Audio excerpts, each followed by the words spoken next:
Okay, so another great study found the probability of 52% that you will be lonely if a person you are directly connected to a 1 degree of separation is lonely, and a 25% chance if a person at 2 degrees of separation is lonely. This leads me to the point that 100 well-connected influencers will reach more people than 10,000 poorly connected people.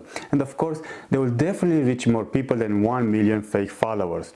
Christakis and Fowler explain this point very well when discussing their studies on obesity, smoking and drinking. They found that if one of your friends becomes obese, it nearly triples the probability of you becoming obese as well.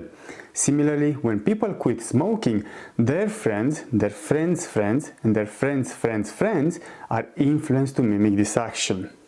Yet another study, this time carried out at Harvard University, found that when 10% of their friends got a flu shot, subjects were 8.3% more likely to get a flu shot as well. This makes sense as friends cluster together and perform the same activities together. We can always remember our conversation on the power of groups, of course. So, if James is friends with Nicholas, Nicholas will most likely have an influence on James. However, the study also found that if James does not consider Nicholas to be a friend, then Nicholas will have no influence on James. In other words, you may increase your social network artificially by using various automation tools which perform stuff like follow, no follow, likes, mentions, shares or comments. But in reality, this will have very little influence in a large social network where people do not consider you a friend. In fact, the more relevant, qualified or influential your LinkedIn or Facebook friends are, the more people will associate you with their traits in line with the principle of association which we discussed earlier.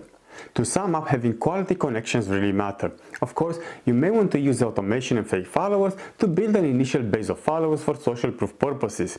After that, the real hard work begins, as you must now grow your accounts with the right type of connections and obsessive focus on purple cow content. Seth Godin made this point very well in his book Purple Cow, when he stated that marketers cannot afford to reach to the masses anymore. Instead, he advises marketers to reach out to what he calls sneezers, the people who both share and have influence online. Of course, we don't want any sneezers. For example, a digital marketer is more likely to share a great digital marketing article or tool than an accountant is, which is obvious. Or consider the more practical example of a well-known blogger. Let's call him M. At one point, M launched its private blogs network course, which was mainly targeted at beginner and mid-level SEOs.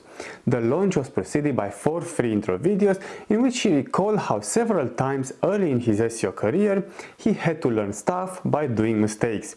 This is a good example of how M was using the principle of similarity to instill into his audience the idea that I'm like you, I've been there as well, you have the same background, I get your problems, and I'm here to make sure you don't make the same mistakes as I did. Neil Patel is another popular digital marketer that often uses this principle in his videos. In brief, triggering a feeling of empathy within your audience is an important goal of your content.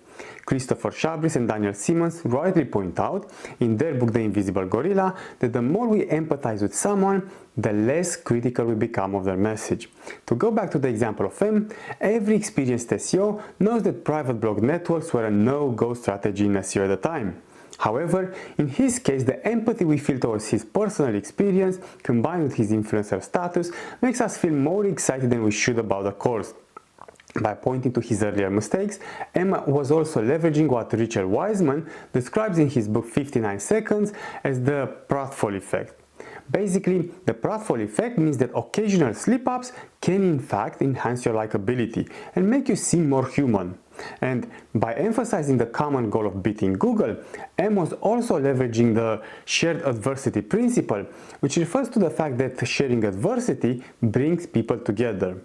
In fact, Ori and Ram Brafman show in their book Click the Power of Instant Connections that the more the adverse the experience is, the more intense the bond is too.